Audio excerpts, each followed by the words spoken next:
Армысың қазақ елі, олағайын, таныстырып өлеңді шығарайын, Айнұрмын мұғаліммін болсала да, шәкірттің ой өрісін ұғалайын. Өзім жайлы айтайын көпке бүгін, ұстазбын біліміне төккен нұрын, сыныбым бар керемет биіктегі, абыройын асырған мектебінің. Ешкім келіп сөндірмес үміттенді, сыныбым сан ғылымды біліп келді, үмітім зор қалайша мақтамайын сыныптағы қыздар мен жігіттерді. Дей келе, менің сыныпымдағы оқушылар білімге құмар, ғылымға бас ұрып біліктілігін шыңдап жүрген топ. Спортты денсаулықтың кепілі ретінде қарастырып шынығып шымыр болып жүрген спорт сүйер тобым. Ал мына балапандар еңбек бәрін жеңбек, еңбек сүйгіштігімен еліне танылған тамаша топ.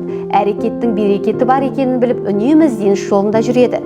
Менің сыныбым білімнің бұлағынан сусындаған ғылымның ғашық азаматтары. Біз жеңімпазбыз, білім көшінен көрініп биікке самғаймыз. Біздің сынып қанатын кеңге жайған құштарлы топ деп мен әрдайым ынталандырып отырамын. Ал менің сыныбымның оқушыларының ұраны: талантымыз таудайынан талабымыз, биікке басылуда қадамымыз, шәкіртпіз шыңдалатын биіктерде, болашақтың білімді адамымыз.